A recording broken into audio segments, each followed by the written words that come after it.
day, I would. Yeah. Yeah, I would do that, yo. Yeah, let's get that money. Prophets out. Yes, sir.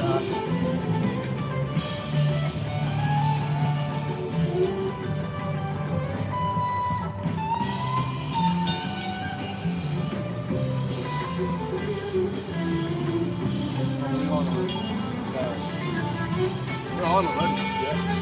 Yeah, sounds good. Background noise is considerable. Mic check, mic check.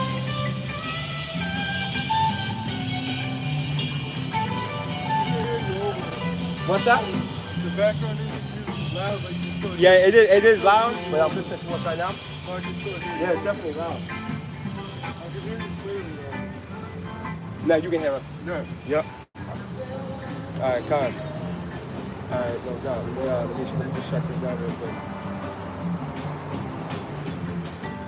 Let me let the spirit fly. Let's see what we got. Let's do the spirit. Yeah, as always. All right. Con, you brothers good?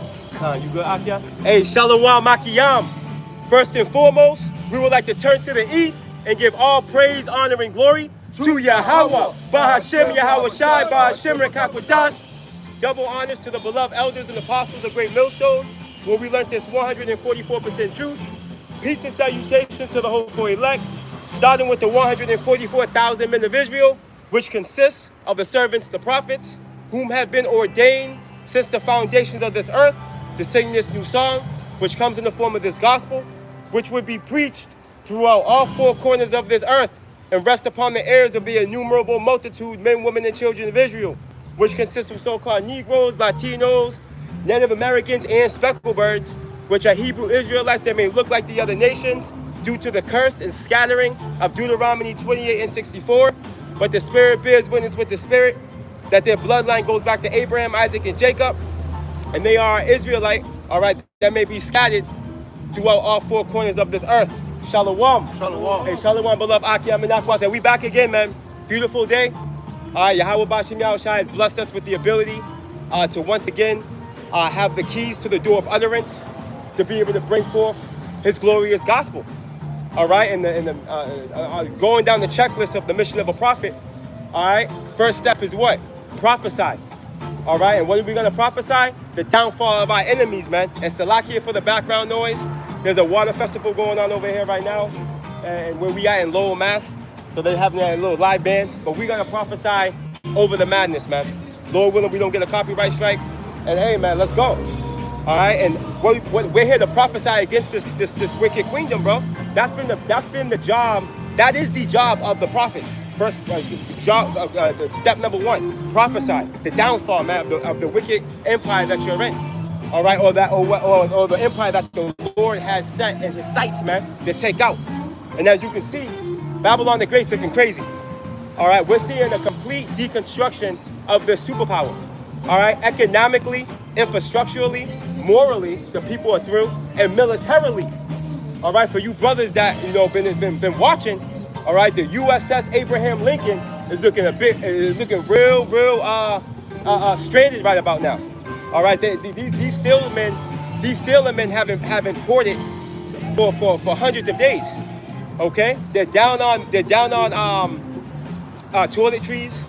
Okay, the food is molding, the bathrooms are molding over. All right, and they're losing their goddamn mind. Yeah. They're losing their whole mind, bro. Yeah. Why? Because they haven't seen land. It's not normal to be out to sea that long, bro. But when you have a renegade ruler and a renegade chief of the Department of War, okay? Guess what?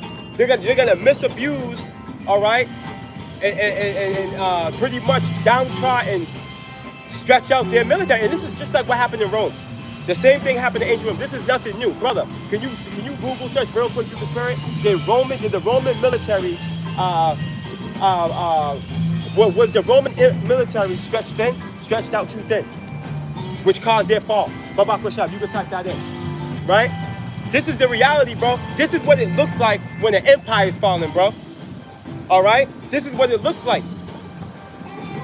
Okay, and this is beautiful, and this is what we mean when we say, when you see the title, the end of the world is at hand, we're not talking about the world as in the oikomy sense. We're talking about the world as the eon, the space of time sense. Malak, can you hold what is it, brother? Second Ezra 6 and 9. But can you get it in the Good News Bible? Masada at 7? But you can grab whatever you got, brother. Yeah, I just wanted to bring this up real quick. You got it. Right. The book of Jeremiah, chapter 51 and verse 30. Yup. The mighty men of Babylon have forborne to fight. They have remained in their holds. Their might has failed. They became as women. They have burned their dwelling places. Right. Her bars are broken. And when you look into the mindset of these sailormen, these military men on the USS Abraham Lincoln, hey, there were several cases of them trying to jump off the boat, off the ship. You heard, brother, come on, bro. That's a perfect precept. And the word forborn means to refrain from, to avoid, to not want to do. You see? So they're in a position where they're like, you know what, we lost this war, okay? We're stranded out here looking crazy, all right? I want to go home. That's their mindset. So they're at the point where they're trying to, they're pretty much trying to jump off the ship, which shows you the level of mental instability, all right, that these individuals, men and women, are going through on this ship, okay? But this is beautiful to see, man, because this is prophecy speaking. Is what this is. You got it, brother. Imagine these people out in Ukraine or something, or on a war like that, that's been on for years, getting slaughtered. They would have lost that. And this is just what, a few months? So imagine, bro, how soft these people have become, because they've become too comfortable, right, with the fact that no military might has come and done what they're doing now. It's going on a year. It's been over 200 and something days. It's been months, like 6, 7, 8 months, you know what I mean? Right.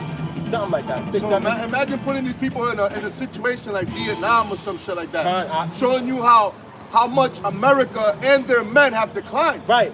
And this war was supposed to end in 2 weeks, according to Trump's estimation. Right. So what this was a strategic miscalculation, was what it was it is. And ultimately, Babylon the Great, aka America, put their foot in their mouth. That's right. Because they think it's still during the time of Desert Storm. You know what I'm saying? Well, those days are over, man. There's no hanging out 700 miles from a coastline and sending jet fighters, man. Them days are over, bro. Right. Because you got something called supersonic missiles, man. Right. And that's what changed the game. Right. The supersonic missile technology, which is of the Lord. Unbeknownst to you people, that's of the Lord. This is the Lord's technology, man. Joel, the 3rd chapter says what? Let the weak say I'm strong. This is what we're witnessing. We're witnessing the weaker nations, all right? Think about it. Iran was able to stop Israel and America, bro. They were trying to jump Iran and they stopped them. Why? Because their strategy. They were strategically ahead of the game. Iran, well, it took 20 years. Iran was pretty much setting this whole thing up. They've been waiting for them. They've been waiting for them, bro. And we ain't on either side. We're just making it make sense regarding the reality of the downfall of Babylon the Great. Okay, and this is what we will witness in the end of the end of the world, Esau's world. You see? Yeah, like you said, we're not advocating for Iran, but we are advocating for prophecy. That's right. And this is all part of prophecy. You know? You got it, brother. Hold on, brother. You got it, brother. There's the 2nd book of Ezra, chapter 6. Hang around for a bit. Verse 9 in the Good News Bible. Esau represents the end of this age. Right. And Jacob. So like you used that at 7? God. 2nd Ezra, chapter 6, verse 7 in the Good News Bible. Then I asked, how long a period of time will divide the ages? When will the first age end and the next begin? He answered, the interval will be no longer than that between Abraham and Abraham. He was the grandfather of both Jacob and Esau. You didn't say Abraham and Isaac? No, Abraham and Abraham, it said. Okay, that must be a different. You got it. See that? Yeah. So, and it says, he was the grandfather of both Jacob and Esau. And when they were born, Jacob was holding Esau's heel. Esau represents the end of this age, and Jacob represents the beginning of the new age. Right. Esau will be who you would call the so-called white man. That's his true biblical identity. There's 18 nations in the Bible. All right, you read Deuteronomy 10, you'll get that list. All right, and evil Esau Edom, the so-called white man, he calls himself white. All right, just to make himself seem as if he's better than everybody else. All right, no, he's the devil that the Bible speaks of. He's really black. All right, but needless to say, he stems from Esau. All right, that's his progenitor. All right, when you read Genesis 36, it tells us that Esau is Edom. Okay, so you can link Esau to specific landmass that will be ruled and governed from by him. All right, and we know Esau's ruling out of America. All right, so guess what? It's telling us that Esau is the end of an eon, a space of time. And Jacob, who's Jacob? Jacob will consist of so-called Negroes, Latinos, and Native Americans, man. Okay, our forefather Jacob, whose name was changed to Israel, after he wrestled the angel with a die out of place, right back in Genesis 32, his name was changed to Israel, man, Jacob. Okay, and we in these tribes here, all right, these are the princes of the power, bro. Yasha Allah, okay, Yah, he, okay, Shah, Prince, Allah, power, man. And this is who you truly are, you so-called Negroes, Latinos, and Native Americans out there, man. See, the names that you're calling yourself, as far as black, Brazil, Dominican, Puerto Rican, Mexican, okay, Venezuelan. Those names that you're calling yourself, those are bywords and proverbs. Those are names that the enemy gave you. The enemy gave you those names. No, we are Judah, the so-called American Negro, Benjamin, right, the so-called West Indian, Levi, the so-called Haitian, Simeon, the so-called Dominicans, and so on and so forth, bro. This is who we truly are. And there's power in coming back to what tribe you believe through the spirit you stem from. Okay? There's power in that. All right? Now, going back to the point. You got to hold your feet. Hold on, bro. We got you. Take the patience. I'm patient. Say again? Take all the time you need. I'm patient. Yeah, you got it, but as long if you listen, you will learn. You will pick it up quick. As far as what we're putting down, you will pick it up pretty quick. But needless to say, this is the reality, bro. When we tell you that this is the end of the world, Mullah, can you get Ecclesiastes, the first chapter, right around what, verse 3? Right? Babak Rashad? When we say it's the end of the world, we're not talking about the end of the world as in the earth. All right? The earth, matter of fact, let's see one more. Brother, what's that, Isaiah 45? If you don't mind, Babak Rashad, Isaiah 45, right about verse 18, if I'm not mistaken. The Lord created the earth to be inhabited. Somewhere around there. I know it's after the, maybe 18 or 19. It's somewhere around there. But grab that first, Babak Rashad, brother. Ecclesiastes chapter 1 verse 4. One generation passes away, and another generation cometh, but the earth abideth forever. Right. So one generation passes away, and another generation comes. Right? But the earth abideth forever, man. There's no such thing as a meteorite coming to hit the earth, all right, in the year 2035, and everyone's gonna die. That's not true. Okay? That's what you would call pseudoscience. All right, something Esau Edom, the self-proclaimed white man's drawing up, right, in efforts to create a what? Fear-mongering tactic, because that's what he does, or the abkeo. See, Esau is in a position to try to whip you into into what he wants you to do by scaring you. He's always operated like that. That's why he's created something called a hell doctrine, right? Which is Greek mythology, which is what you so-called wacky-tacky, bugged-out so-called Christians subscribe to. That's the spirit that you're speaking on that, because online today there was Jake speaking, you know, as if they were deep on some deep shit, right? And he was like, if the earth was made millions of years ago, Right. why are we in year 2024? He said. Right. I was like, here we go, man. He was like, shouldn't Jake. we be in the year couple million, whatever? I'm like, man, that's that trap that Right. Esau set. That's it. Because if you believe in those timelines, you don't believe in the Bible. No way. If you believe in the Big Bang Theory, Yeah. you don't believe in the highest power conceivable Right. and his only begotten son. And neither do you understand the Bible. Right. The Big Bang Theory eliminates the reality of there being a higher power. All right. The Big Bang Theory evolves around what? Supposedly the elements in the heavens, supposedly the shit happened, shit collided, and then fucking it created life. That's madness. Yeah. Were you there to see that? No way. Go ahead, brother. Because the historical timeline, Esau, to use a history class, it goes by BC before Yahushua.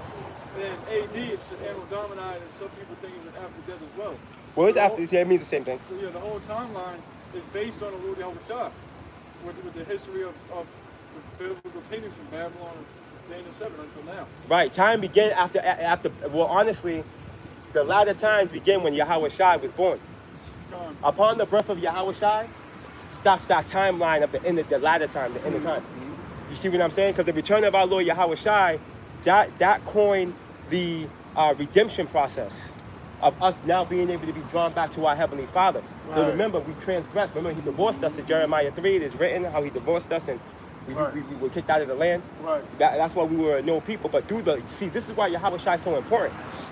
Yahweh Shai is the he will be coined as the true King's Redeemer. You know what I mean? Through Yahweh Shai, we're actually able to, again, through Yahweh Shai, we're in good graces with Yahweh. You know? And it's through Yahweh Shai. Like when Yahweh Shai, speaks on behalf of his elect, Lord willing, we're part of that precious number. Yahweh sees us in a good reverence. And this is why you individuals that think that you're going to be able to bypass Yahweh Shai, who you call Jesus Christ, ignorantly, right? And you think you can go straight to the Most High, talking about Most High, blessed, talking about YHWH, this, not realizing that you have to go through the mediator. You have to go through the lawyer, okay? You have to go through Yahweh Shai. As it's written, I think that's in, I think it's Luke. The Lord said he's the way, the truth, and the life, man. Right. No man can go to the Father but through him, man. That's right. Why? When you read Matthew 28, right? When you read Matthew the 28th chapter, it's written, okay, that Yahweh Shai has been given all power over heaven and earth. Yeah. Point blank, period, bro. And you have to going go back to through what- him to get to the Father. Salakia. Now you got it. And we're going back to what you were saying, how when he stepped on the scene, that began the process of the end Right. to come. That's why even the disciples were inquiring of the end. I got it right here. Ah. Yo, that's the spirit, brother. This is the book of Acts, chapter 1. my man took off like Naruto. Yeah, he did. Yeah, Naruto. He did. Yeah. Woo. Okay.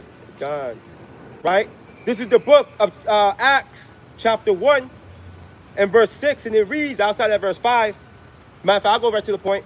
Verse 6, and it reads, when they therefore were come together, they asked of him, saying, Lord, wilt thou at this time restore again the kingdom to Israel? That's right. Okay? Not the kingdom to Israel and the heathen or these Gentiles you think are heathen. No, it's saying just Israel because those Gentiles spoken of, all right, throughout the course of the New Testament, the Apostle Paul's mission, are Israelites. This is why the apostle said this in that manner. There was no specific point to it because Israel, those Gentiles, those are Israelites, bro. You see, so the kingdom's coming to Israel. Can you get Daniel? Brother, can you get the book of Daniel, chapter? Yeah, get Daniel, Salakia, brother. Daniel, the second chapter, right? And go straight to the point. No, not 44. The saints shall take the kingdom. Daniel 7. Go. Matter of fact, in Daniel 7, start from verse 1, and then we'll jump down to that. Babakosha. Beautiful. I mean, it's all through the spirit. They're leaving. That band is leaving. That's beautiful, brother. You had something to say, bro? No. Oh, you were talking about that. That's beautiful. Good thing we didn't leave this location. You know? Good thing we didn't leave this location, bro. Go ahead, brother. You got it, Akia. Start at 1. Babakosha. Start from the top. Then what we'll do is we'll end up jumping down to that point. Let's build on this a little bit through the spirit. I'm still holding that. Because what we're 45 and 18. let him get this real quick, and then we're gonna go there. And that's critical because we're gonna tap into different worlds when we tap into Daniel. That's the spirit. Let's go, brother. You got it. There's the book of Isaiah, chapter 45, verse 18. Yep. For thus says the Lord that created the heavens, Yahweh himself that formed the earth Woo. and made it. He has established it. He created it not in vain. He formed it to be inhabited. I am the Lord, and there is none else. Come on now, and that backs up that Ecclesiastes 1 and 4 the brother brought out. The earth abideth forever. The Lord did not create the earth in vain, bro, which means for nothing. All right, he created it to be inhabited. All right, when you read the parable of what's that? Going into the tare, the wheat and the tare, it tells us that the field is the world. The field, it mentions the field, which is the world. Okay? Because ultimately, we're going to be ruling out of the earth with Jerusalem being the headquarters, but we're going to be able to go beyond this actual galaxy. Right. Believe it or My not. Father has many mansions. But yup, believe it or not, we're going to be able to transcend this realm. And another thing And is, that's the secret. if Christianity thinks, there's a lot of bugged out Christians will sit there and say, well, the earth, the apocalypse, the whole earth is going to be destroyed, and there's going to be a spiritual realm of heaven or hell, showing you that they're void of prophecy, because that would make John the Revelator's prophecy void when he saw a new heaven and a new earth and Jerusalem coming down. We're going to have to get that at some point. God. Lord willing, at some point. God. If you can remember. Yeah. I'll try to remember too. That's that's cohesive God. with this whole lesson. That's beautiful, bro. I wasn't even thinking about that piece. Little girl, Diddy Bop. Check out And in Peter. We can get it in Peter too. You heard? Check out Diddy Bop. Remember that time? God. Go ahead, brother. Daniel chapter 7, verse 1. In the first year of Belshazzar, king of Babylon. Right, and Belshazzar was the last ruler of Babylon before they were taken out by Cyrus. Go ahead, brother. Daniel had a dream and visions of his head upon his bed. Yup. Then he wrote the dream and told the sum of the matters. Okay, read a little bit louder for me, Akia. Babakasha. Verse 2. Daniel spake and said, I saw in my vision by night, and behold, the four winds of the heaven strove upon a great sea. Yup, and that great sea is talking about the Mediterranean Sea. Now, mind you, Daniel really saw beasts there. He really did see beasts as an animal, like beasts. But we know the interpretation of what he was seeing now. That went into an interpretation, this vision he had. Okay, go ahead, brother. Verse 3, and four great beasts came up from the sea, Yup. diverse one from another. Right, go ahead, bro. The first was like a lion and had eagle's wings. Right, the first was like a lion and had eagle's wings. Now, this is talking about the Assyrian Empire. Now, if you look up a griffin is that animal that has the head. It represents the Assyrian Empire. Look up a griffin real quick and you can show the brothers and sisters. A griffin, like the name. Spell it like the name, griffin. The Assyrian griffin. You can even if you just put griffin, it'll come up and just go to images. But if you want to get specific, it'll come right up. Go ahead. But yeah, it's pretty much the body of like a four-legged animal. It got the head of an Assyrian like king, old boy, and then it's like you got it, and that has the wings on it too. Bang. Yeah, there you go. Yeah, that's it. There you go. So this is what this vision that Daniel had is talking about. See it? Yep. So read that one more time and we'll keep it moving. The water, Akia. Yeah, that's beautiful. We can edify with this right here. Oh, I had one of the arguments. No, that's all good. That's perfect. That was beautiful. That was a beautiful image.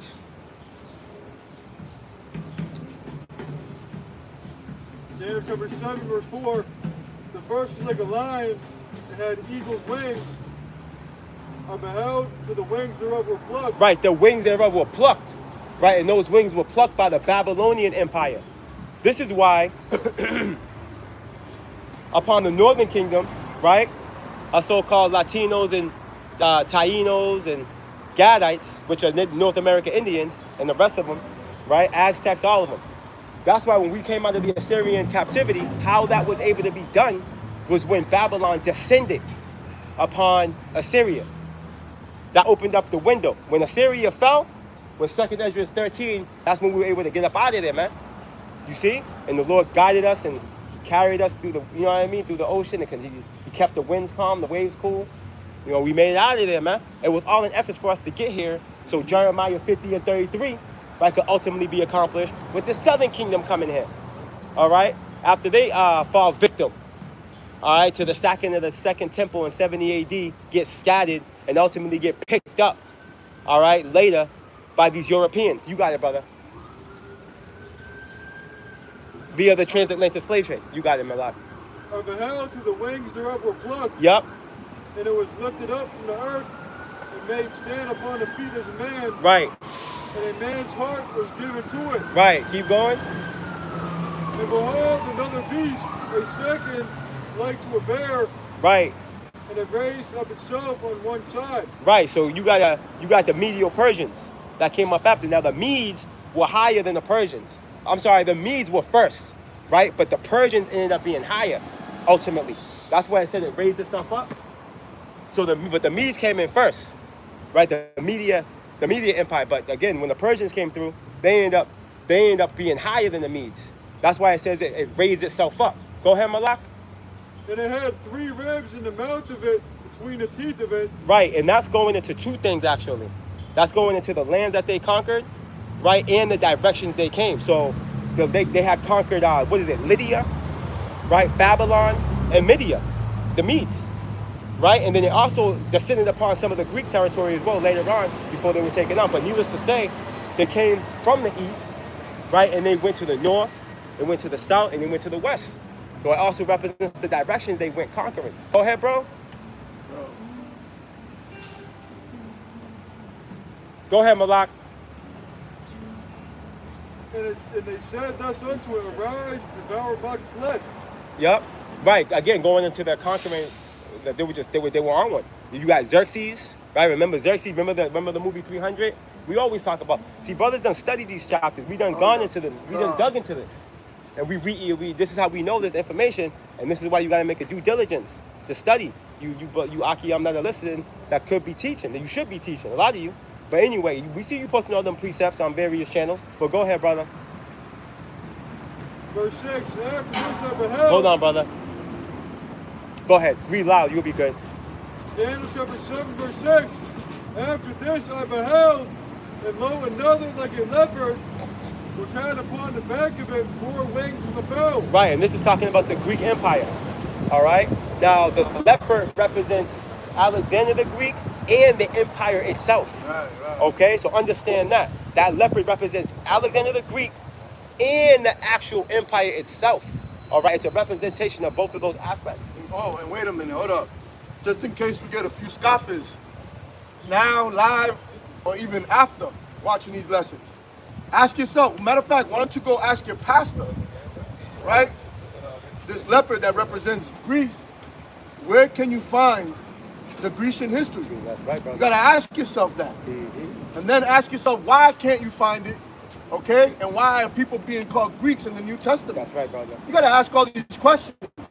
If not, you're not really a truth seeker. That's it. You're not seeking the truth. All right? You're just seeking to live comfortable through lies. that rhetoric and the bullshit that Christianity brought. Right, the comfort. It's comfort. Right, doctrine. yeah, that's all it is. It's like, It's like comfort. the comfort food That's it. that Esau, that Jake has adapted to. Yeah. It's comfort doctrine, which Yeah. both lead to death. You know, right? Both yeah, lead to death. Yeah, you know all this shit is bad for you, but you still eat it because it make you feel good. Exactly. Malak, can you? Just like Christianity. Yes, sir. That's Con. exactly right, brother. Go ahead, bro. But Bakwashah, can you grab First Maccabees, the first chapter out there? Con. And we'll go right to the top, right? And we'll go right to the point. Con. Is what we'll do. Because it's going to make a point here. We can validate. Hey, precept upon precept, line upon line. Go ahead, Shakar. Read that again from the top of Bakwashah, Akia. Daniel chapter 7, verse 6. And you got any precepts to add to what we're going into? The breakdown. Let's run it. You got it. After this I 'Cause beheld, I can't and remember. lo, another like a leopard, Yup. which had upon the back of it 4 wings of a fowl. Right. The beast had also 4 heads. Right. And dominion was given to it. That's right. And those four wings like a fowl, those 4 heads is talking to Alexander the Great's 4 generals. When he died, as we're gonna read here real quick, he divided his empire amongst his 4 generals, man. You see? So you see how Daniel's cohesive with the Apocrypha? All the Apocrypha is canonical. As much as these fucking Protestants, all right, want to lie on the reality of that. The book itself is called the Deuterocanonical book. You see? That was your sister. With the Michael Myers. Yeah, Michael Myers. I seen her. She didn't see us. She didn't see us. But yeah, needless to say, you see? So here we go. So for you eavesdroppers back there, and for you non-believers, you cherry in the fence. You don't really know if the Bible is. You think it contradicts itself because you don't understand the reality. Just sit tight, grab a notebook and a pen, listen, pull out your Bible, take notes, and pray to the Lord for you to get it, man. Because the Bible is legit. Well, bro, the worst case scenario you can be in right now is to be in a non-believer. At this time. Wrong time to pick, right? Wrong Yeah. place, wrong time. Wrong place, wrong time, man. Go ahead, brother. I got something on. Hold on, before you get that, what you got? Just a historical fact about the backing of the leopard. You got it, brother. So certain generals successors of Alexander the Greek wore helmets covered with leopard skin, most notably Seleucus I Nicator, the founder of the Seleucid Empire. Ancient coins minted under Seleucus I show his profile wearing a helmet covered in leopard skin. And so, backing up the leopard. Beautiful point. Yeah, that's right, brother. More proof. That's more proof. We got a third witness in the house. You got it, Malak. Con. Now, we're going to tap into those 4 journals real quick. Con. There's the book of 1 Maccabees chapter 1. I'm going to start at verse 7. Con. So Alexander reigned 12 years and then died. And let me say this, right? Them 12 years that he reigned, he wreaked havoc, man. He did damage. And the reason why he was able to do that was because Daniel 4 and 17. Yahweh Bashim Yahushai put him on game. Yo, He allowed him to conquer and just take over. brother, remember him, right? I'm going to tell you something after. Okay, Khan. You see, he allowed Alexander the Greek to take over and just completely conquer the old world, right? Which is the Western Asia. You know what I mean? Which I'm sorry, yeah, which would be calling the Eastern Hemisphere. You see? You got it, brother. God and his servants bear rule, everyone in his place. Right, here we go. And after his death, they all put crowns upon themselves. So did their sons after them many years. And what happened? And evils were multiplied in the earth. And that's important. We're going to touch on that in 1 second. But first things first, I want to make the mention regarding those 4 generals. Shakal brought up some interesting facts regarding the Seleucid Empire, which that's what you have. You have Seleucus, you have Ptolemy, which that's where you get the 6 Syrian wars. Those 2 empires right there. Right, then you got Cassandra and you got Lasamicus. These are the 4 generals, man. All right, that Alexander the Greek divided his empire with. All right, and ultimately these are all Edomites, mind you. All right, these are all culture vulture Edomites. Right. You see, and it's critical. What he read at the end of that was what? Evils increased on the earth. That's not a coincidence, bro. When you read Revelation 6 and 4, it tells us what? You mind if I grab that real quick? Revelation, the 6th chapter and the 4th verse is there. Because at the same time as we make sense of this, right? There's other points that we're going to make. All right? And another very important part of the doctrine is to expose and identify who Esau is, the self-proclaimed white man. And there's certain characteristics, bro. All right? There's certain mindset. There's a certain mindset. There's a certain way he likes to eat. You know, he got certain obsession, bro, that we can tap into the scriptures and tell us that's how we can identify it. That's why the angel told her there's 2 manner of people. 2 different That's manners the of people, whole time man. there, huh? God. You know? The book of Revelation, chapter 6 and verse 4, and it reads, and there went out another horse that was red. And that's critical. Because when you go back in time, right, Genesis, the 25th chapter, all right, when Esau was born, he was red all over. All right? The reason why he was red all over is because he lacked melatonin. Right. See, that's the curse of Cain you read about in Genesis 4. It was bearing on Esau. Okay? Melanin. Same thing. Is it? I said melanin. No, you said melatonin. But it's the same idea. It's the same. You can yeah. You can. I said it different. Melanin, melatonin. You know that melatonin. I know that's not sleeping agent. Yeah, God. But needless to say, if I did slip at the tongue, you know. But he was lacking melanin. Oh no, we have to be on point, bro. Yeah. As we pray before we teach. Because you know Christian. You already he know, said bro. melatonin. Right, the you know. spirit ain't on him. You know how it goes. But scripture also says this. There's a man not stiff with the tongue, but not with his heart, bro. With your mind, which is where you really are, which is where your spirit's at. Your spirit's not off, you know what I'm saying? You just slip. Satan's working. He's trying to fuck us up. Yeah. But it's all good. That's what we got brothers here. 2 are better than 1. And with 3, right? I have to know how it goes. You're And highly. with 3, you're gonna get jumped. Yeah, right. So this red horse is critical to pinpoint and isolate what this is talking about. All right, it's talking about Esau. Right, Horse represents power, and Esau is the red man on the earth. Who else has the look of Esau? That crimson, you know what I'm saying? That crimson, when he gets mad, when he gets scared, when he gets happy, okay, when he gets horny, he gets red. You know what I mean? That blood comes forth, man. It's Okay.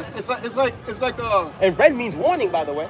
It's like if you're going to do a National Geographic, right? Right. And you're like, you know, the characters of a lion and the characters of a hyena, and then you got them both in front of you doing what they were described as. You're gonna be like, hold up, this is the hyena, Yep. this is the lion. Right. You know what I mean? Right. And there's no hold on for a second. You see two men talking, right? You did say excuse me, I but definitely did. So but you gotta still, but you gotta. If you didn't want to have a conversation, All right. Anyway, I what affirmed we you. say? What we say? But don't start being Well, mean. listen, I was gonna tell you that my Go dog ahead. is missing. If you guys could keep an eye Go out, ahead, and brother. that's all. But Go since ahead, you want to brother. be Go rude, ahead. never mind. Brother, so you got if a lion is in front of us and shows the characteristics of a lion, you're gonna see a hairy cat, right? You're gonna be like, hold up, that's the lion right there. And then you got a group of dog-looking animals that are laughing and this. You're gonna be like, hold up, that's the hyena. Right. So how, up to this day, Esau trying to argue and trying to hide himself, you know what I mean, with the way that the Bible has described him, right? What he's gonna do, how he was gonna be, and he's right here in real time doing the same thing the Bible said he was gonna be doing. But yet the Edomites are done away with. No, that ain't us. Oh, Amalek is the Palestinians. But you're doing everything that the Bible said Esau would do. Make that shit make sense. You absolutely can't. You're like, hey, a dog will bark. A Right. dog will bite. Right. But you're over here saying, hold up. You're pointing the fingers at the cat. Right. That's a dog right there. Right. It's bro. meowing. Come on. It's scratching. Exactly. And this is why Evil E is gonna make villains out of us. You know? Because we're able to do these things. We're able to tap into the spirit, go into the text, and literally be like, yo, it's him right there. He's the one that stole the blessing from the rest of you Edomites, man. This shouldn't be one homeless, panhandling, okay, broke Edomite. Not one. All y'all should be balling. Right. But guess what? The 13 illuminated families took all the resources, lied to you, told you that you had white privilege, and then ran off with the resources, yo. Showing you that there's no righteousness in them. Yeah, right? yo. There's no righteousness in them. Yeah. Even within them, even within Evil those E. families. Evil E. Even within those families, they got problems. Oh yeah, bro. Oh yeah. Look at when we go deeper into the book of the Maccabees, how Yep. they were fighting over their thrones, killing each other. Yep. The 6 Syrian wars. Yeah, man. And it's even gonna tell us here. God. It highlights it, right? Revelation 6 and 4, right? And these went out, Salakia, and there went out another horse that was red, and power was given to him that sat thereon to take peace from the earth. So, and this is another thing. The powers that be, they fail to understand that they were given the power that they have. A power an unseen power, right? As the Romans would say that we worship, right? Which is Yahweh, all right? Gave them the power, and we could prove that too. Wisdom of Solomon 6 comes to mind. Gave them and Daniel, we mentioned that earlier as well, Daniel 4. Gave them the power to be able to do what they're doing. Gave them the sovereignty. Gave them the scepter, all right, to be able to govern the earth. And this is why there's a price to pay for Esau. Because Esau done dropped the ball miserably, all right, when being given the power. He dropped the ball. The earth is polluted. There's no such thing as a natural fertilizer. There's no reason why Esau should be in the lab cooking up a fertilizer, bro. You should be able to turn the earth, the soil, and then shit happens. Right. But because he's fucking never let it rest, it's as simple as the land Sabbath, bro. How stupid can this nigga be? But he's a wicked nigga, so he's stupid in reality. You know? Because it's as simple as a land Sabbath that can bring the earth back to where it needs to be as far as agriculture is concerned. But no, Esau's like, nah, we can't stop. We got to keep turning this motherfucking land. Oh, I got an idea. There's one stupid ass nigga during the time of their think tanks. Oh, I got an idea. Let's create a fertilizer. It'll be a little harmful, but it will be more helpful. But a little harmful. It might cause the C word. I almost said it. It might cause the C word. You guys should call. It might cause certain birth defects. You know, shit. It might even cause forever chemicals to happen. But it's cool though, because we'll be able to constantly bring forth produce. We'll constantly be able to bring forth vegetables. And you stupid nigga, yo. You stupid nigga. You need to be stopped. You got it, Chicago. I got something. Nah, he just needs to say something. Yehovah Shai, Type R, curse Cain. Type R, He cursed Cain in the manner of with the ground, with his land. Say it a little louder, bro. Salaki. Yehovah Shai cursed Cain. I got that. That's the spirit. That is the spirit. We in the spirit. The spirit's here now. If you say that again, though, say what you gotta say. That's the spirit, brothers. The Heavenly Father, Yehovah Man got the precept. had cursed Cain as far as his land and what he was doing. That's what we see today. The Edomite farmers, that they have control of the land, the wicked have the earth in the last days. You're gonna have to speak way louder, though. If anything, you can come to the camera when you gotta say something, because these niggas are stripping over there. You got it, bro. There's the book of Genesis, chapter 4, verse 11. And now art thou cursed from the earth, which has opened her mouth to receive thy brother's blood from thy hand. When thou tillest the ground, it shall not henceforth yield unto thee her strength. A fugitive and a vagabond shall thou be in the earth. Right. So it all makes sense now. It all makes sense now why Esau has to create GMO. All right. Why Esau has to bring forth synthetic meat. You know, it all makes sense now why you're eating lab printed meat. Right. And have you seen lately all the thousands of pounds of meat and the millions of cartons of eggs and all the lettuce that they're recalling in the past week?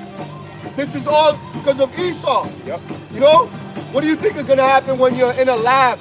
You're building a Frankenstein. What the hell do you think is going to happen? That shit ain't going to work. Nope. Look at what you... Sure ain't. Look at Esau, man. He tried putting, what was it, a pig's heart and a human? Yep. What you think is going to happen? This is not of Yahweh Ba'Shem Yahushai. This is why this kingdom is falling. It's out of order. You know, and righteousness is immortal. And that's why this place got to die. Because there's nothing righteous in this place, man. That's right, That's right. Nothing at all. Nothing at all, bro. And even what you think is righteous is wicked. Right? Like Christianity? Oh, yeah. You would think that's the most righteous thing you can do as a mere mortal. Right. That's the most wicked thing you're doing. You're in open rebellion against the power of the God in the Bible, bro. Unbeknownst to you. But needless to say, and I want to make another point regarding what he pulled out. Right? It said that he's a Fugitive and a vagabond, bro. Esau's a criminal, man. He's a criminal. He's a villain. Yeah. This nigga's been on the move, on the run, bro.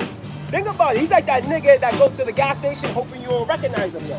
He's like, yo, I need gas, but we're far away from what happened. Yeah. That they didn't catch wind of this shit. Yeah. You know what I mean? He's in the gas station with a mask on and shit. Like, this nigga's a criminal. He's dangerous.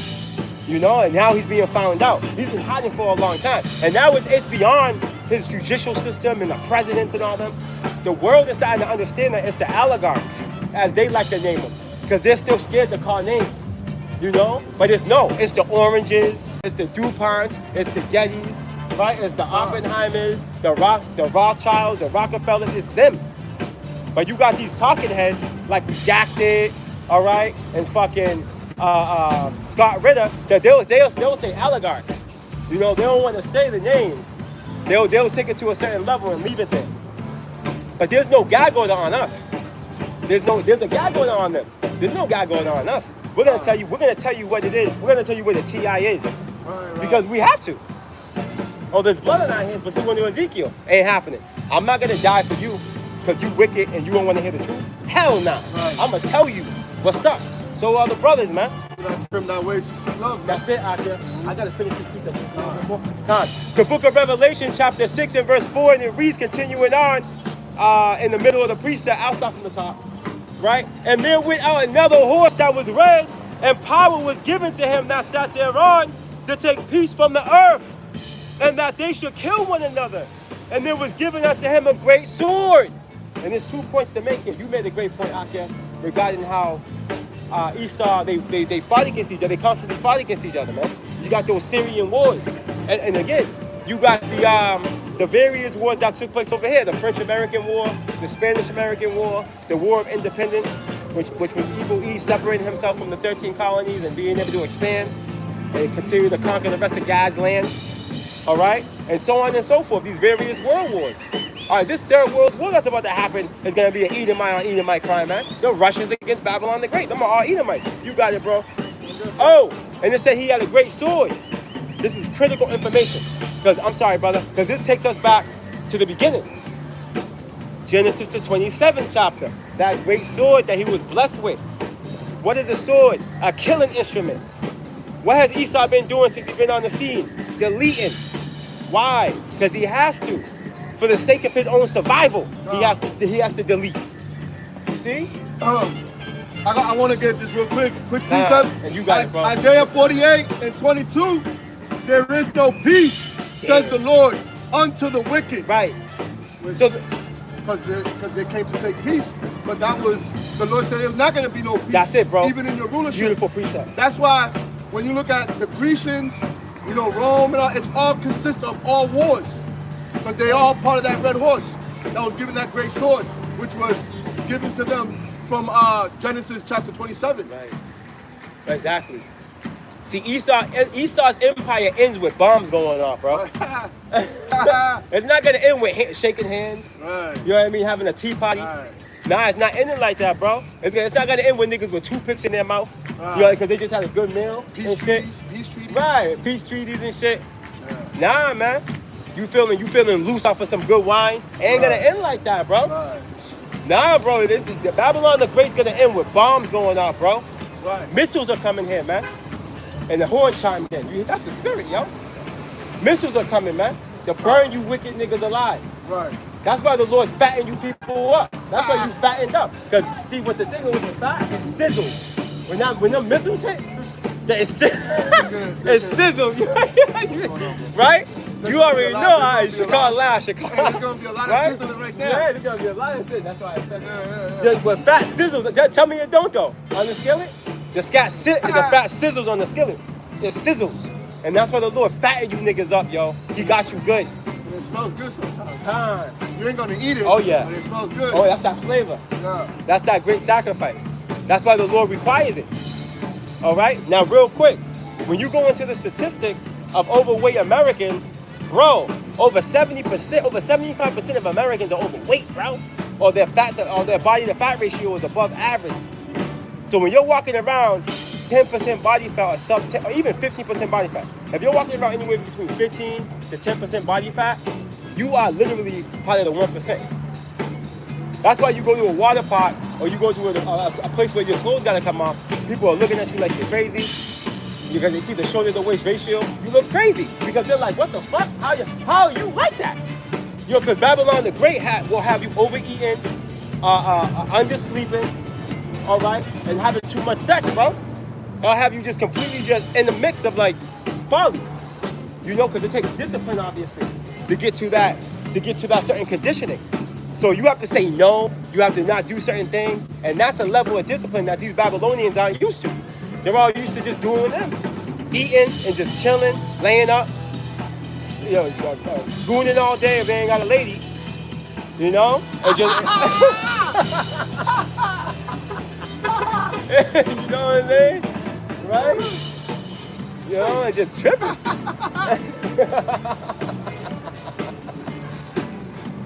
That's the typical American, bro. And the women ain't no better than the men. Matter of fact, the women are more overweight than the men. Oh, hell yeah. You know what I'm saying? Yo, I've never seen so many women now with them kangaroo pouches and shit at an early age, man. I can understand you in your 40s already, whatnot, but goddamn, bro. Back in the days, a woman got pregnant, and it's like, oh, she got that nice body now. She looking good now after the birth. Now it's like, goddamn, what happened to her? You know? And she'd be in her early 20s, having her first baby. Be like, yo, goddamn, remember? The conversation goes like this, from before, right? When I was in high school, it'd be like, damn, she looked good now after she had her first baby. She got right in all the right places. Mm-hmm. Now you be like, after her first baby, damn, what happened to her, man? God damn. First baby. Because remember, back in the days, our women were real skinny. Mm-hmm, right. And that first baby would give them that woman body. You know what I mean? That's right. Now, they already got the woman body. That's right. And then they get just fat. Yup. You're like, God damn, what happened? Right. And it goes back to the food. But also, you gotta blame them. Because Absolutely. our people have become real lazy. 100%. 100%. Hands down. You know? But at the end of the day, it goes back to this beast of a system, which we got to go back to Daniel, right? And this is why ultimately, this world's going to be translated. The rulership's going to be translated, man. I'm going to hold that. Damn, my perfume stinks. Go ahead, bro. Man, That shit stinks, right? plus you had a good perfume on, Yeah, right? that shit weak. But you ain't gonna get no motion wherever you going. No motion. Niggas gonna be like, Right? you gonna be like, damn. That shit smell bad. Go ahead, Shakar. You can start up to start where you were. Start at the top of wherever you read. The Greeks. 7, verse 6. After this I beheld, and lo, another like a leopard, which had upon the back of it 4 wings were fell. Yup. The beast had also 4 heads, and dominion was given to it. Right, and we went into that already. Brother, you can come over here real quick. Yeah, I will come over here. Come right here, because that's live. You can leave your stuff there. You don't want to leave it there, you're good. Oh, wait, we got You this. think a bird gonna steal it? God, you got it, brother. Yo, come closer, Akia. Yeah, come close. Get up on that camera. Get up on it, Ak. Get up Daniel on it. chapter 7, verse 6. After this I beheld, and lo, another like a leopard, which had upon the back of it 4 wings of a fowl. The beast had also 4 heads, and dominion was given to it. Right, again, going back to those 4 generals, Alexander the Greek's 4 generals. Right? You got it, brother. We went into that. We broke it down. Verse Keep 7. going. Go back and stuff. After this I saw in the night visions. Nice and loud, brother. Loud still. Even though you're... After this I saw in the night visions, and behold, a 4th beast, Right, the Roman Empire. You got it, brother. dreadful and terrible, Dreadful and terrible. and strong exceedingly. And strong exceedingly. And why were they so strong? You got it, brother. And they had great iron teeth. Right. Great iron teeth, which is representation of what? Their military. And we're going to prove that. They devoured and brake in pieces, and stamped the residue with the feet of it. It was diverse from all the beasts that were before it. They had 10 horns. Say that one more. Read that one more time. They devoured and brake in pieces, and stamped the residue with the feet of it. And it was diverse from all the beasts that were before it. And it had 10 horns. Right. So those teeth devoured and stamped. And those, again, Rome had one of the strongest militaries, man, other than Babylon the Great, the revival of Rome. Right? Where this is the sword perfected. But needless to say, it was executed during the time of the Romans. Okay? They executed it. And those 10 horns represent those vassal states, all right, that Rome had under full control, all right, which are all Edomites, right? In this day and time, you have the NATO and the EU, right? The 7 heads and the 10 horns, right? Which the 7 heads go back to, again, kings, 7 kings, as it tells you in the chapter, which is all Edomite kings, right? You have Germania Major, Germania Minor, right? The Spanish, the British, the French, right? And yeah, that's all 7 of them. All right? Did I name all 7 of them? Germania Major, Germania Minor, French, Spanish, British, Rome, and the Greeks. There you go. Done. You got it, brother. There's one more precept. Keep going. Go back, Michelle. We're coming to the. I want to make a point real quick. This is the point coming up. So remember, there was a little horn that came. You got to keep going. Well, not in this chapter. What chapter Keep you going. in? Read that. Daniel 7. This Oh, talking okay, about America. Khan, And yeah. Daniel 8. Yeah. I Yeah, thought you were Khan. getting Now you got it, Akia. Now you got it, bro. Daniel 7, in verse 8, I considered the horns, and behold, there came up among them another little horn, Keep going. before whom there were 3 of the first horns plucked up by Right, the roots. and we mentioned it earlier. You had the Spanish-American War, the French-American War, and you had the War of Independence with the Brits. Those were those 3 little horns that were plucked up, and that other little those were the 3 horns plucked up, and then the little horn that came up is America, Babylon the Great. Okay, you got it, bro. And behold, in his horn were eyes like the eyes of man, and now speaking great things. Right, blasphemy of the Holy Spirit. Look what they did to the Messiah, the Most High. Look how they stole our heritage. Remember, the scripture said that he's the destroyer of our heritage, man. You know, evil Eve just went around lying to everybody about everything, bro, and then claimed that he was the highest power conceivable. On top of that, Look at the news I just got. Trump urges Americans to accept high gas prices amid war. Yeah, because yesterday you just got 2 oil tankers hit. 2 more. Of course. What that tell you? You're losing the war. damn. You're losing the war, bro. That means you're losing resources. If we gotta pay for what's going on over there, it's because you're losing. Right. It's that simple. It's that simple. 100%. Babylon's falling, man. But Babylon's falling. This is the reality. And you have some that are in denial, right? And you have actual, economic analysis like that, like Scott Ritter and them, and like there's another one, Peter Heck. What's his name? Something Wolf. Something, no, not him. Something Wolf. I forgot his name. He's from Boston. Something Wolf, John Wolf, or something like that. I forgot his first name. But there's a few of them, right? That they go into the the reality of where this place stands economically, and waristically, man. And it's not looking too good. It's not looking good at all, as a matter of fact. As a matter of fact, it's looking like Babylon's falling. Just like the scriptures say. There's a lot of activity. I was able to sleep back there. Nah, because I gotta go. I'm gonna use the bathroom. Real quick. You got it, brother. There's people back there, that's why. I'm gonna go real quick over here. Daniel chapter 7, verse 9. Yeah, here we go. Of the helms and the thrones were cast down, and the ancient of days did sit, Right, the Ancient of Days did sit talking about Yahweh. You got it. whose garment was white as snow. Woo! Showing you that Yahweh got a body. Hold on, wait a minute. Go ahead, bro. So this invisible God that we worship, right?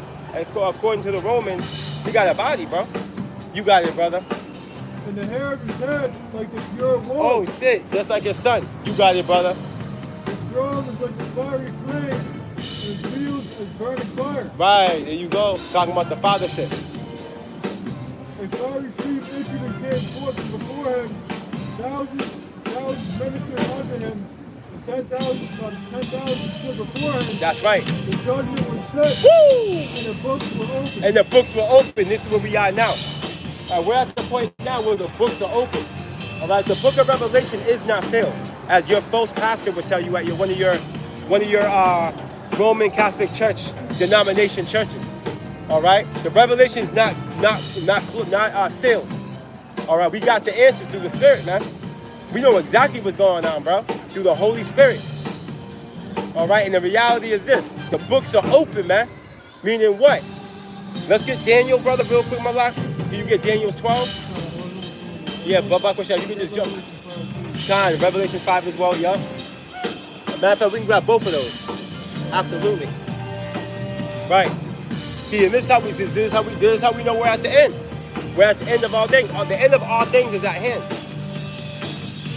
This is Daniel chapter 12, verse 4. Yup. But thou, O Daniel, fill out the words and seal the book, Right, seal the book until when? even to the time of the end. Right, which began when Yahweh Shai was born. You got it, Akia. Many shall run to and fro, and knowledge shall be increased. Right. Many shall run to and fro trying to seek the truth. Right. Knowledge shall be increased, bro. This is all gonna happen at the latter end. All right, and as we can see, all right, you have Yahweh, Bahashem Yahweh Shai, gathering his elect. Okay? Using his servants, the prophets, to do so. All right, through the preaching of the word, through the foolishness of preaching, man. And then on top of that, you got Esau, right, who's been given the keys to rulership, all right, exercising gene editing. All right, this nigga This nigga is literally able to preserve your conscience on a computer to where he can have you playing a video game, bro. Based off neurological technology, man. Evil E's done, he's on a level now. All right, knowledge has increased. They got a collider in Switzerland, which allows them to what? Tap into different dimensions, bro. All right. Evil E's doing things, bro. Evil E's got some shit going on right now, man. And it's all in efforts to what? But Christian brother, can you get Romans 9? You can go right to the point. You know what we want. Romans the 9th chapter. See, at the end of the day, Yahweh Ba'Shem Yahushai is going to be glorified, right? And the destruction that he brings upon Babylon the Great, okay, via the way it stopped. Because it looks like it's unstoppable right now. You know? You got it, bro. Romans chapter 9, verse 17. All right, it's favorite chapter. For the scripture said of the Pharaoh, Yup. even for the same purpose, I will raise thee up, Keep going. that I might show my power in thee, and that my name may be declared through all the earth. Right. So the reason why Esau Edom, a self-proclaimed white man, is able to gene edit, right, play with a quantum computer, play with dimensions via the collider in Switzerland, and do all these other various things, all right, is because the Lord is pretty much fattening him up for the slaughter, toughening him up, getting him proud enough to qualify for the type of judgment that Yahweh Ba'Shem Yahushai has in store for this dude, man. All right, it's gonna be destruction of a biblical proportion, bro. The way the Lord serves up. But Bakusha, can you go back to Daniel 7 and jump down to the point? But I think we were creeping on it, as a matter of fact. It was like verse 12, right? The main thing you can just keep reading. Oh, okay, yeah. If you can, maybe a couple more and then jump down, because I know it's gonna reiterate itself. Get like maybe 12, is it? And then jump down. Daniel chapter 7, verse 11. I beheld dead because of the voice of the great words Yep. which the horn spake. I beheld even till the beast was slain, and his body destroyed, and given to the burning flame. Woo! And this is talking about the destruction of America, bro. All right, this is the fate of Babylon the Great. That horn, that little horn that came up. You see? You got it, bro.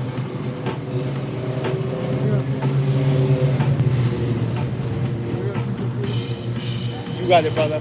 I was trying to get Betsy out this year. It never happened. I still could, but you got it, bro. This is Revelation 17 and 16. And the 10 horns which are sourced upon the beast, he shall hate the whore, and shall make her desolate and naked, Right. and shall eat her flesh and burn her with fire. Right, talking to the European Union, the EU, those 10 horns, right, which were those vassal states real time. Okay, the Lord's already working on their hearts to turn against this place, bro. As you can already see, there's alliances being formed. There was a meeting amongst those Europeans, and America wasn't included, maybe like 6 months ago. All right, shit's going down, bro. The stage is being set. The stage is being set. You got it, bro. Daniel chapter 7. You can jump down, bro. Calm.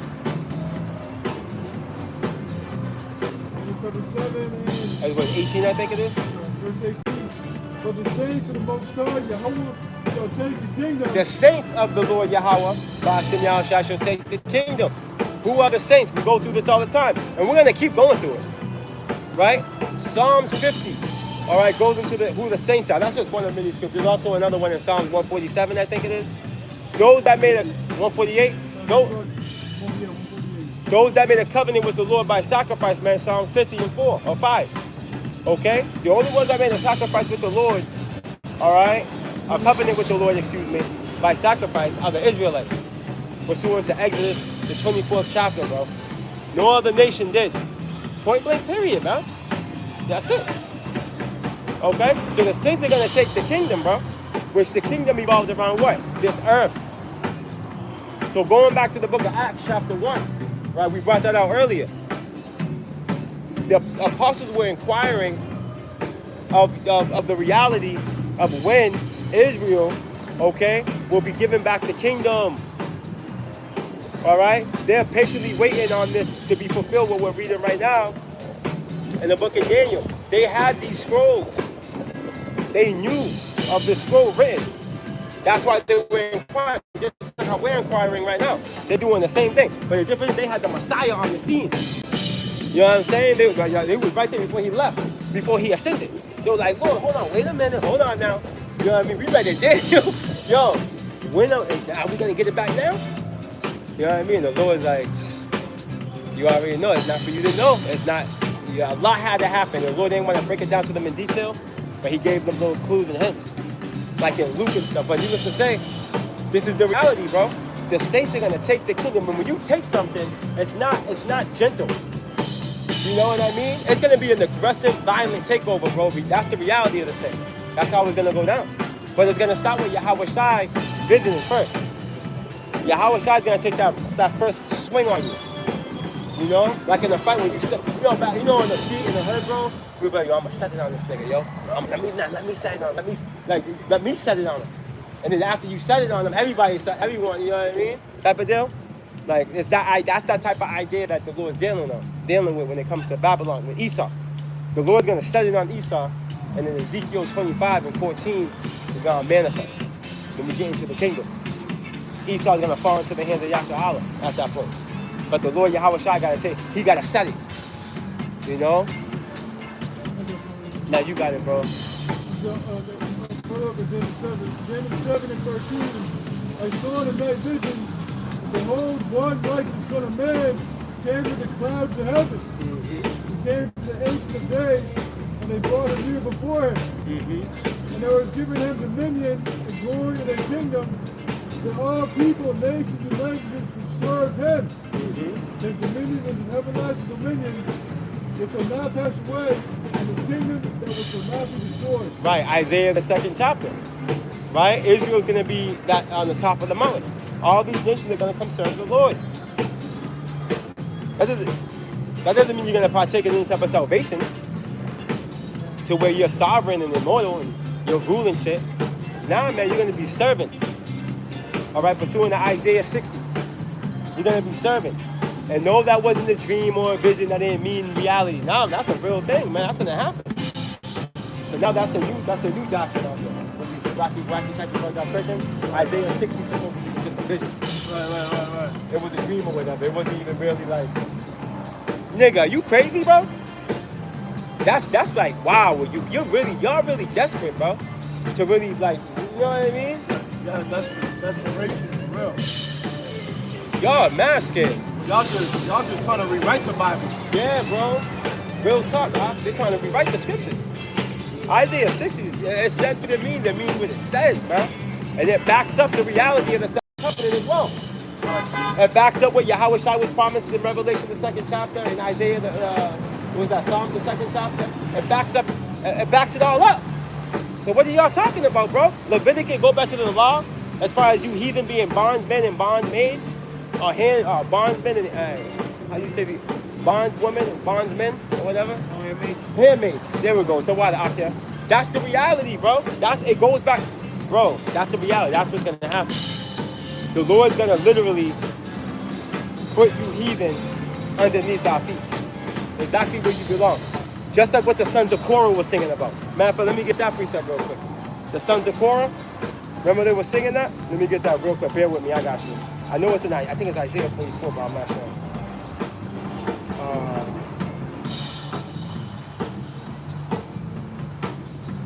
I'll just get that real quick. Walk the shot.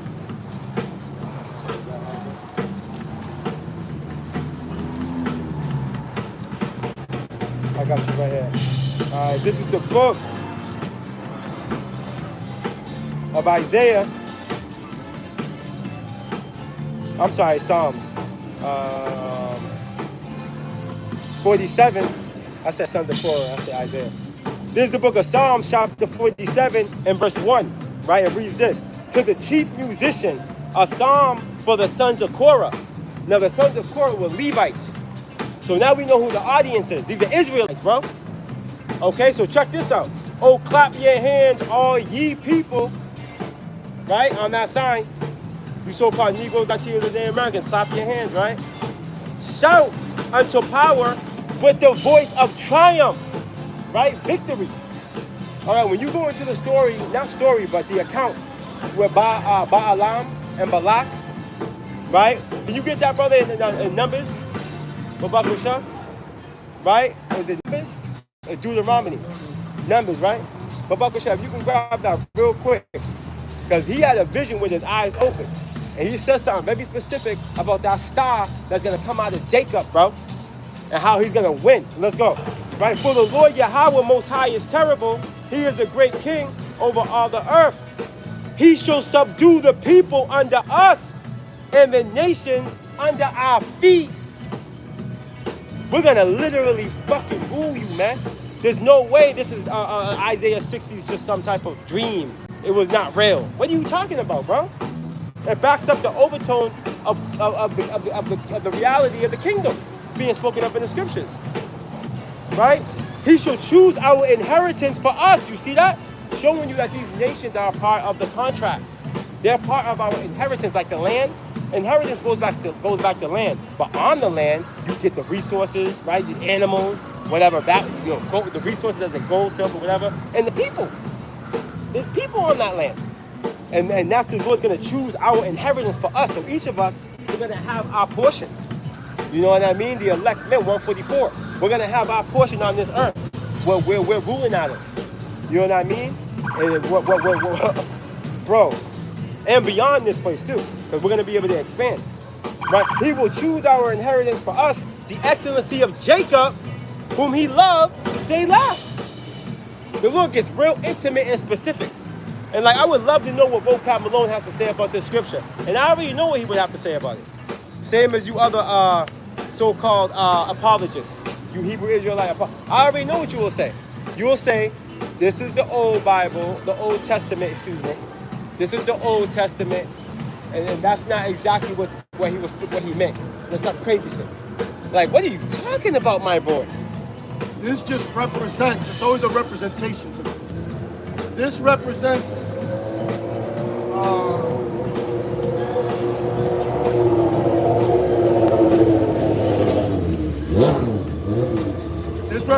Woodstock, and this represents the VMA Awards. Right. They'll make some shit up. Right. And then smile about it. That goddamn double. Man.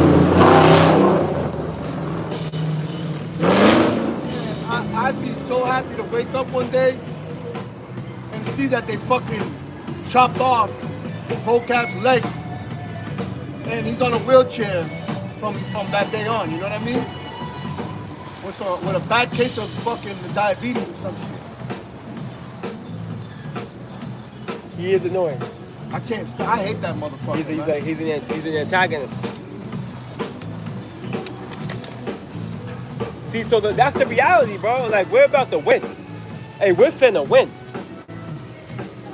And all we gotta do is hold on. That's it. Because we're almost there. Don't lose faith. Don't get sucked back in to this false reality, bro, that we grew up in. You know, we use the world, brothers, man. We're gonna be in the brothers, bro.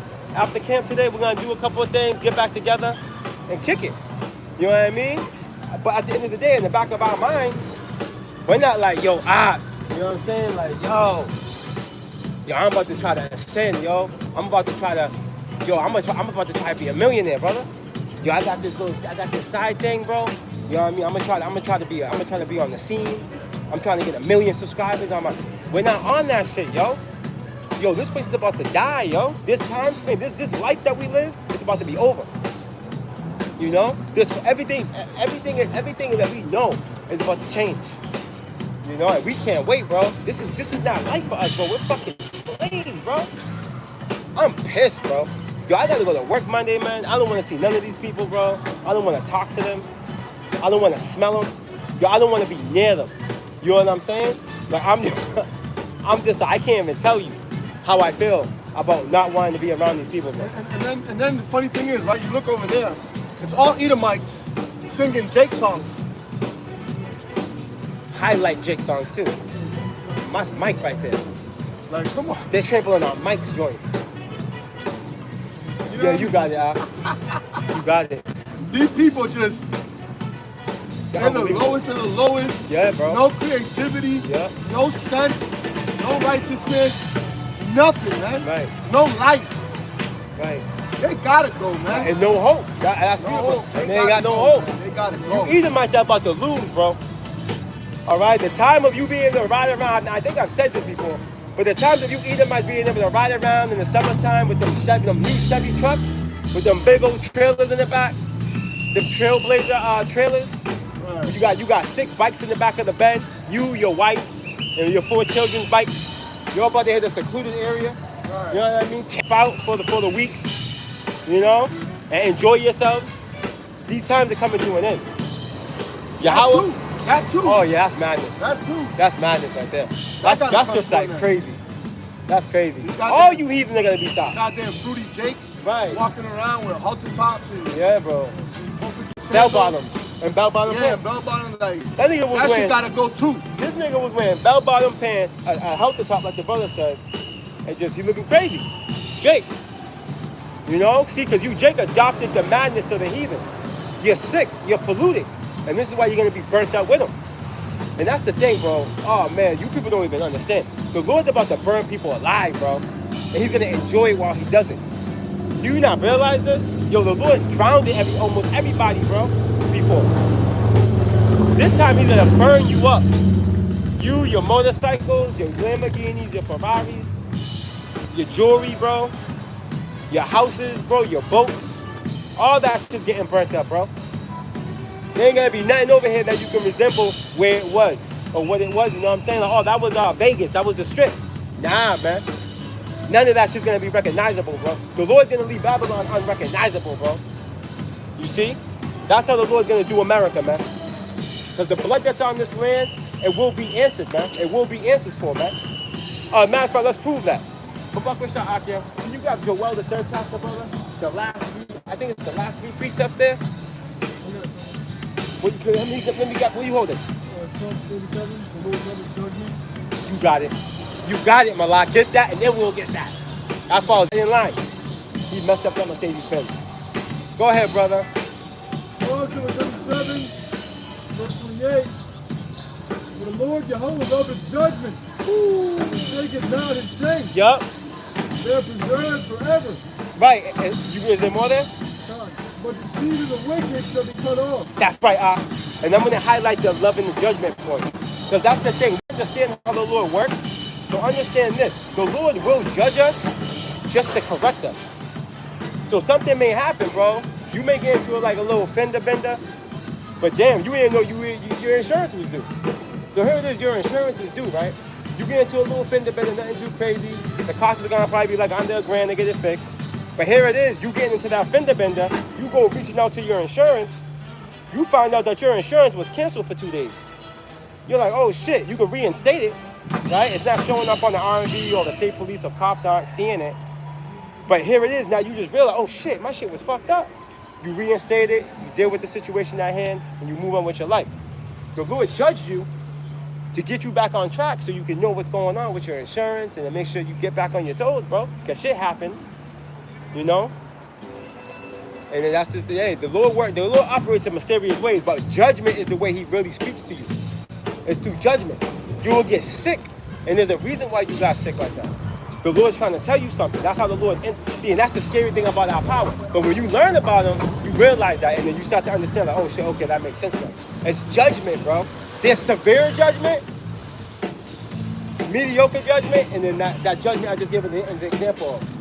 You know what I mean? With the whole insurance thing, like, you know, and then it can step up, you getting sick real bad, you know what I mean? Or the last one, the death, bro. The Lord taking niggas out around you or you yourself. And then you at the throne like, damn, you know what I mean? He's like, yo, man, look, how many times did I tell you, you know what I mean, type of shit? Sit your ass down. Yeah, that's why you gotta watch out. The Lord don't play around, bro. He judges you to talk to you. You got it, brother. Psalm 77, verse 11. Jehovah shall show powers judgeth the righteous, Ooh. and Jehovah shall show powers angry with the wicked every day. And that's beautiful, brothers. If you're being judged up, you know, on any level, you know, throughout the course of time where, you know, you feel like, damn, bro, like, you have to pray to the Lord for relief because you're going through some things, through some things. And that's a beautiful thing because now we qualify to be justified at the end. When the Lord brings that Louisville slug on these niggas, man. You know, we qualify to be moved out of the way. Like, oh no, he's calcified. No, he's purified. You know what I'm saying? I done purified him through what he went through. You know what I'm saying? Right. You know, he had to see his father die before his eyes, or he had to deal with this. He lost his son. You know what I mean? Right before, you know what I mean? Boom, boom, boom. He got deadly sick. He's better. You know what I mean? Whatever. You know what I mean? Things happen like that. The Lord, he's purified. He and she, they're good. You know what I'm saying? That's how the Lord would do it. That's why it's good, bro. It's the wadi about you going through this stuff. I love it. I mean, you know what I mean by that. I don't say I love it in the sense who loves being chastised. What I mean by that is the reality behind the Lord showing His love for us and compassion by chastising us. You know, and having us going through certain experiences that's like, wow, you got it, bro.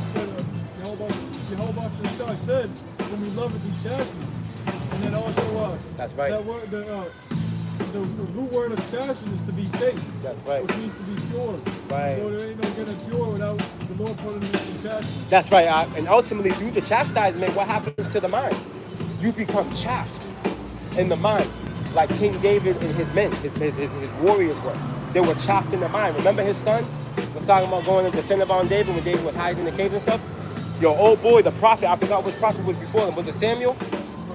He was like, yo, you don't want to pull up on your dad right now. That would be the last thing you want to do is pull up on your dad right now with his boys, with his military men. They're going to kill you, yo. You know, because they're chaffed in the mind right now. Think about it. King David got pushed out of his empire when he got pushed out of his kingdom. They were like, Samuel knew David well. He was like, you do not want to pull up on your dad right now. And if we can get that account, that'll be fire. You think you can find that? He was like, they're chaffed in the mind. If you put chaffed, yo, that's fight. Khan. He was like, they're chaffed, they're gonna fucking kill you, yo. Is what he was saying to them. Nigga, your own dad's gonna kill you. Where he's at right now. And right here. You know? So, I don't even know how we even got to that point, but hey, Spirit's moving. But needless to say, man, this is it. The Lord's gonna judge Babylon again. Oh, we got Joel, Babak Rashad, Joel, the 3rd chapter. Can we get this real quick, Babak Rashad, out there?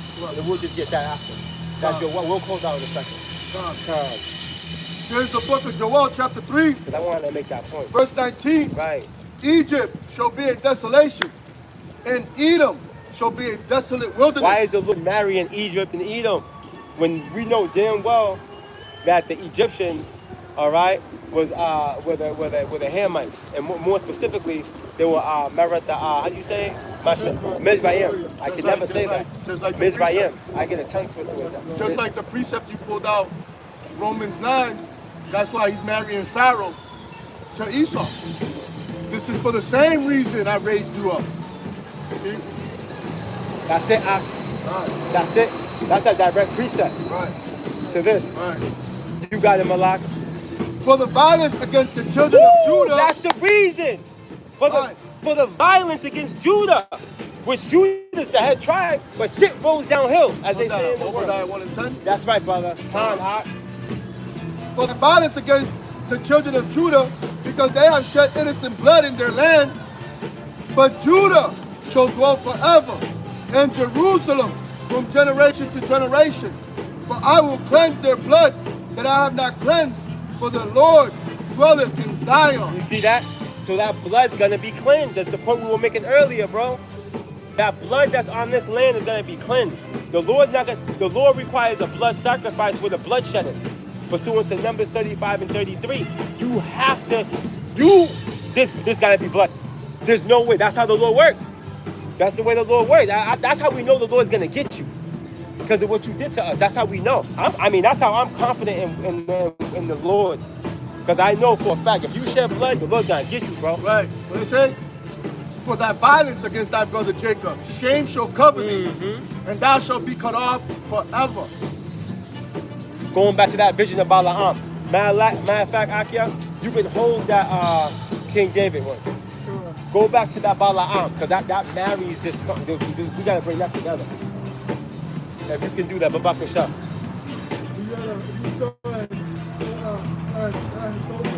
I'm sorry? Right, with the prophet? Which prophet though? Those were his sons. But Absalom was the one trying to pull up. Yeah. But he was inquiring of someone. I believe he was inquiring of Who shot the architect? who was he inquiring of to go if he should descend on his dad? Who shot the architect? He wanted to see what he was going to say. There you go. But Buckle Shot, could you go to that Deuteronomy, not Deuteronomy, Oh, numbers 20. Numbers 25, Babak Shah.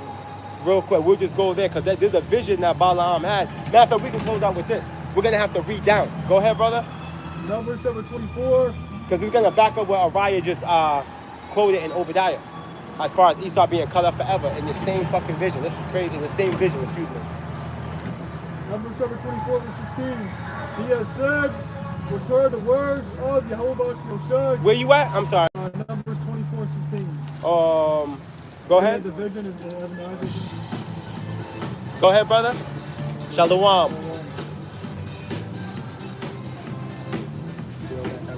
Numbers chapter 24, verse 16. He has said, which heard the words of Jehovah Shai, and knew the knowledge of the Most High Yahweh. Yep. And saw the vision of the Almighty. Yep. Falling into a trance. And Right. having his eyes Right. open. And why you think he knew the knowledge of Yahweh Ba'Shem Yahweh Shai? Because Yahweh Ba'Shem Yahweh Shai gave him knowledge. That's why. Let me get a quick precept real quick just to make that point, just to back that up. I believe that's in Exodus 34 real quick. Hold on. Or 35. Upon the buildup of the tabernacle. Let me see something real quick. Bear with me. Because you got people that talk about, oh, you know, he was a heathen prophet or what have you, which the Lord did raise him up, but he had limitations. The Lord gave in efforts to fulfill prophecy and for us to read this and know the reality of what's going to happen, the Lord opened up his mind. Right, real quick, let me get this real quick, right? This is oh,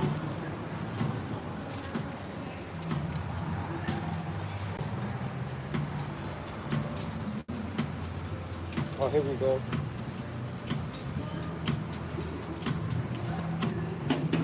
I got to get this real quick. There's the book of Exodus chapter 35 and verse 30. It reads this, right? And this is pretty much, you know, talking to what is it, like the tabernacle. We were building the tabernacle, going into its readiness, right? And the gifts that will be presented and stuff like this. But this is a point that's being said that proves that the Lord obviously gave Balaam the wisdom to see this vision for efforts for us to see the reality of what he was going to do. He was just using them as a vessel. Look, in Moses, what is this? Exodus 35 and 30. And Moses said unto the children of Israel, see, the Lord have called by name Bezalel, the son of Uri, the son of of the tribe of Judah, and he has filled him with the spirit of power. And see that? And he has filled him with the spirit of God, and wisdom, and understanding, and in knowledge, and in all manner of workmanship. So I just want to make that point. So the Lord can instill wisdom into you. He can take it away from you too. As fast as he gave it, you can take it. You know? And there's many other scriptures with this talk about what no get wisdom except come from the Lord, right? From up high. But needless to say, brother, you got it. That just came to mind, that's all. Go ahead, brother. Yep. Numbers chapter 24, verse 17. Yep. I shall see him, but not now. Right. I shall behold him, but not now. That's right. See that? So even what's his nigga name? Balaam. Even he knew of reincarnation. Read that one more time, Mark. That's the spirit. The Lord opened up his mind. Go ahead, brother. Numbers chapter 24, verse 17. I shall see him, but not now. I shall behold him, but not now. Yup, keep going. There shall come a star out of Jacob, and a scepter shall rise out of Israel, Yahweh Shai. and shall smite the corners of Moab. Moab, you're not out of the woods yet. You Chinese. You Chinese niggas, yo.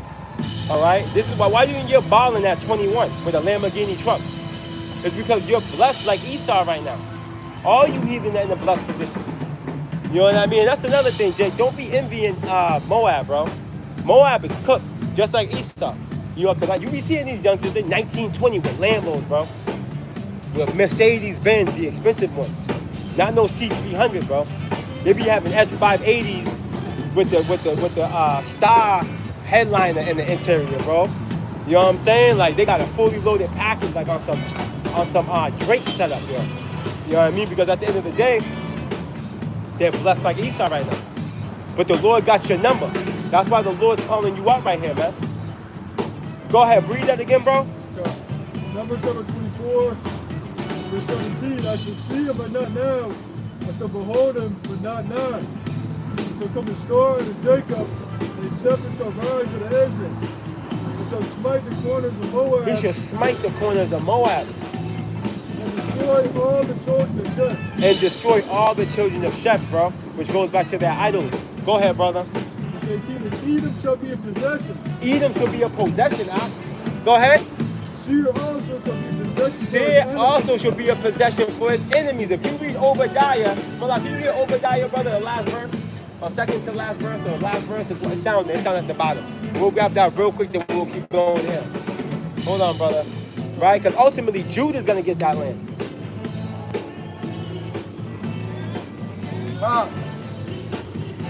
There's the book of Obadiah, chapter 1, verse 21. And saviors shall come up on Mount Zion Right, talking to the 144. to judge the mount of Esau, Woo! and the kingdom shall be the Lord's. Yup. Go ahead. Oh, Khan Salaki, Oh, it you was wanted the the verse up, I think? Yeah. Down to that, though. Yeah, that's beautiful. Khan. I'm gonna get right to the point. Khan, Obadiah 1 and 19. And they of the south Yup. shall possess the mount of Esau. Right. South, this is Judah, Benjamin, and Levi, bro. Right. And they of the plain, the Philistines, and they shall possess the fields of Ephraim Yup. and the fields of Samaria. Northern Kingdom. And Benjamin shall possess Gilead. That's right. Go ahead, bro. And the captivity of this host of the children of Israel shall possess that of the Canaanites, even unto Zarephath. We're gonna get all you niggas, And man. the captivity of Jerusalem, which is in Sepharad, shall possess the cities of the south, and saviors shall come up That's out right. on Mount The Zion 144. to judge the mount of Esau. That's right. And the kingdom shall be the Lord's. So that's how we know that we haven't gotten to the end yet, man. Because Esau's yet to have gotten judged. When Esau gets judged, we at the end, Right. right? So we ain't there yet. Esau's still here. Esau's not done away with Vocab Malone. You see how Vocab Malone and you niggas are just in a jam? When you try to run and tuck your tail and make up lies like Esau's done away with. There's no secular history on that. On top of that, and there's prophecies telling us that Esau's going to be visited. He's here at the end. He's going to be here at the end. That's like, you ever dealt with a nigga in the streets where they're like, yo, bro, I got this thing going on over here. All I need is for you to do this, that, and you're like, yo, but how is this gonna work? Yo, I don't know, but just trust me. You're like, yeah, all right. You know? I got no details. Yeah. So you ask a nigga like Vocab, yo, give us evidence. Where's the evidence that Esau's gone? Show me in the scriptures. Trust me, bro. Trust me. We're gonna trust you, the devil? Come on, man. Same people that gave us this image, same people that enslaved us, raped, robbed, murdered us, forced us into Christianity, and we just gonna trust your word. Exactly. You gotta be a fool. When the Lord said you casted his word behind you. Right, and the scripture saying never trust thy enemy. Going to show you who the wicked is. Right? God. When I say unto the wicked, what has that to do with my covenant? Yeah. Seeing thou hast casted my word behind you. That's another characteristic showing you that you are Esau. That's right. That's right. Blatant proof. How they call it? Hard evidence. Hard evidence out. Yep. Go ahead, bro. We're gonna wrap that up, bro. And we'll be out. Esau got caught red-handed. Pun intended. Because he's red. God. That's the spirit. Numbers chapter 24, verse 18. And Edom shall be a possession, Seir also shall be a possession for his enemies, and Israel shall do valiantly. Israel should do valiantly, man. We're gonna do victorious. It's gonna be a flawless victory. Is what that is talking to. It's gonna be a flawless victory, like in Mortal Kombat. When you catch that nigga with the special, you know what I'm saying? Flawless victory. You know what I mean? That's how we're gonna get you heathens, yo. So you laugh now, man. You definitely crying later. We gotta get a little bit more there. I can go ahead and make your point, bro. You got it, man. Because we we're gonna be immortal. They ain't gonna That's right, delete brother. any one of us. It's like there's gonna be war, but we just gonna annihilate them. Again, the saints will take the kingdom. That's it. Ain't no gonna be one dead on our side. We're gonna be immortal. Right. Open a can of whoop ass on. Woo. You know, verse 19. Yup. It's about to get good, Aki. It's about to get good right here. Oh, there you go. Your boy, now he wants to say deuces, yo. Now he wants to get deuces, yo. He reached out. Oh, did he? Yeah. Oh, okay, that's beautiful. Yo. Go ahead, but it's about to get good, right? You Salak, ready? yeah, I wanted to show you something real quick. It's real heavy, real quick. I'll send it to the chat though. Seen that one of them got lifted up, right? That's fire.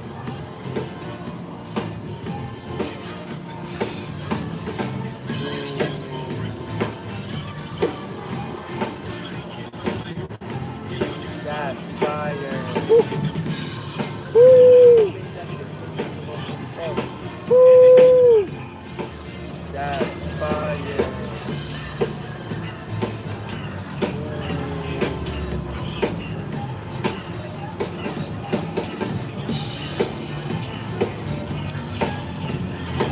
Oh, that's fire right there. Ah, that's the thumbnail. That's the thumbnail, Ox. That's the thumbnail. That's fire right there, yo. I'm stupid ass shit.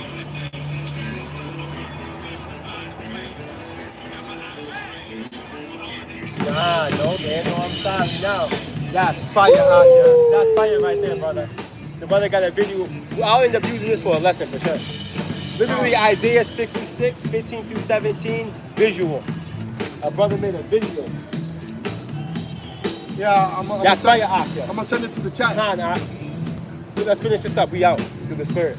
That's fire out there. All right. You see him on top of the ship? That was by the tent to my Yeah, bro. You seen that? Mm-hmm. You seen Jake? He said, your Lord said, Please, I don't want to die here. I'm sorry now. Yeah, The other one? yeah, I'm yeah. sorry. Yeah, all right. It's over. Yeah. No, I'm sorry, man. That day. Go ahead, Shakar. We out. Read that nice and loud, brother. I'm about to shout out there. It's about to be 19, good, out of Jacob shall come he that shall have the dominion. Yep. And shall destroy him that remaineth of the city. Right. 20, and when he looked on Amalek, he Woo! took up his parable and When he said, looked at Amalek, he said what? Amalek was the first of the nations. Right. He was the first of the nations in two ways. He was the first nation to descend upon us on our way out of Egypt. And he's the first of the nations, being the head of Esau, the head tribe of Esau, to rule the earth. No other nation had dominance over all four corners of the earth. That's how the Lord said he shall have to war with Amalek from generation to generation. That's right, brother. And that was the altar that was set up. Yahweh Yassi is how it's written. Hey, the altar's already set up here in America. Right. To perform that sacrifice. That's it out there. He made Moses set up an altar like, yo, set this altar up right here, man. Well, I'm never gonna forget about this nigga, yo. I'm gonna get this nigga. Go ahead, brother. Amalek was the first of the nations, but his latter end shall be that he perish forever. His latter end that he'll perish forever, bro. And this is cohesive with Obadiah 1 and 18. This is one of many scriptures that are cohesive with the reality of Esau being no more. The book of Job, right? The Lord's gonna come as seed, nephew and son and nephew. Right, that's also in the Revelation. These two in Revelation 13, right? When the Lord says, what is it? It speaks about how is it written out there in Revelation 13? Revelation 13. His children for the iniquity of their fathers. Isaiah 14. Oh, that's Isaiah 14. Isaiah 14, right? Yeah. And there's one in Revelation. The one in Revelation 13 goes to the he should die by the By the sword. sword, yeah. Yeah. But Isaiah 14, Isaiah 14 and 21. the water out there. The water out there. Yeah. It's just all over the place where the Lord is aiming at the seed. And aiming at the reality of eradicating this nigga. What's that? Jeremiah 4? Esau's been made bare? Yes. 49. 49. Con. See the spoil, yeah. 49 and what? Is that 10? That's about there. Yeah. The seed is spoiled. See the spoil, yeah? But now that was the point right there. Whatever the brother knew, whatever the brother got something on his Yeah, spirit. you know, I mean, man, we made the point. You know what I mean? As we see what's going on, they still trying to keep the spirit alive. Yeah. You know, they holding on. You You know, that's like when you go to the to visit a family member and he's hooked up to the life support, and you're like, let's give it one more prayer to see if the Lord answers. Here's what they're doing, man. They're trying to prolong their life, and they're on the machine right now. You know, the CAT scan came back that this is irreversible. Right, the MRI. Right, yeah. It's irreversible, man. Right. That's it. The disease is too far gone Exactly. to bring you back. Right. You're done. Right. They need assistance breathing. Right. The earth has had enough of you. The people, even your own allies, you know, even your own allies are sick of you, man. Right. This is why this place is going to go down. By thermonuclear fire. That's right. You see? And we're going to keep prophesying this until Amos 8 and 11 hits. You know? And we can't wait till this kingdom goes down, man. And we can't wait till Vocab witnesses it as well. Him and his loser cronies, man. You know? So we good. Hey, so Lord willing, this was edifying. And with that, we're going to give all honor and glory to Yahweh, Bahashem, Yahweh Shai, Bahashem, Rakakwadash. I want to give double honors to the elders and apostles of Great Millstone for teaching us this truth. And I want to say shalom to the brothers and sisters that are in this truth. Shalom. Shalom. Ababa. Ababa. Kwam Yasharala. Kwam Yasharala. Shalom. Hey, shalom, Makiyama Nakwat, the water for tuning in. Hey, shalom, shalom. Yahweh Shem Yashab Brakatam. Shalom. Yahweh Shem Yashab Brakatam. Shalom.